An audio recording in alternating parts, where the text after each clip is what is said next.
আপনি কি প্রায় পেটে জ্বালা অনুভব করেন? খাওয়ার পর বুক জ্বালা পোড়া, ঢেকুর, গ্যাস, পেট ফাঁপা এই সমস্যাগুলো কি আপনার নিত্যদিনের সঙ্গী? তাহলে ভিডিওটি শেষ পর্যন্ত দেখুন, কারণ আজ আমরা কথা বলবো গ্যাসের সমস্যা, এর কারণ, লক্ষণ এবং সমস্যার সমাধান নিয়ে। গ্যাস্ট্রিক মূলত তখনই হয় যখন আমাদের পাকস্থলীতে অতিরিক্ত অ্যাসিড তৈরি হয়।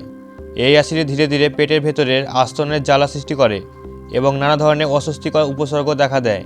গ্যাস্ট্রিকের প্রধান কারণগুলোর মধ্যে রয়েছে অনিয়মিত খাবার খাওয়া, দীর্ঘক্ষণ খালি পেটে থাকা, অতিরিক্ত ঝাল ও তেলে ভাজা খাবার, চা, কফি, সফট ড্রিঙ্কস বেশি পান করা, ধূমপান ও মদ্যপান এবং অতিরিক্ত মানসিক চাপ বা স্ট্রেস।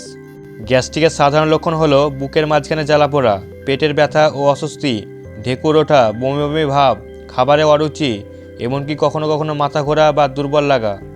অনেকে মনে করেন গ্যাস্ট্রিক একটি ছোট সমস্যা, কিন্তু দীর্ঘদিন অবহেলা করলে এটি গ্যাস্ট্রিক আলসার, অ্যাসিড রিফ্লেক্স, এমনকি রক্ত স্বল্পতা পর্যন্ত তৈরি করতে পারে। এখন প্রশ্ন হলো, এই সমস্যা থেকে মুক্তি পাওয়া যায় কিভাবে? প্রথমত, সময় মতো ও নিয়ম করে খাবার খান। খুব বেশি ঝাল, তেল ও ফাস্টফুড এড়িয়ে চলুন। সকালে খালি পেটে চা বা কফি খাওয়ার অভ্যাস থাকলে আজই বন্ধ করুন। প্রতিদিন পর্যাপ্ত জল পান করুন।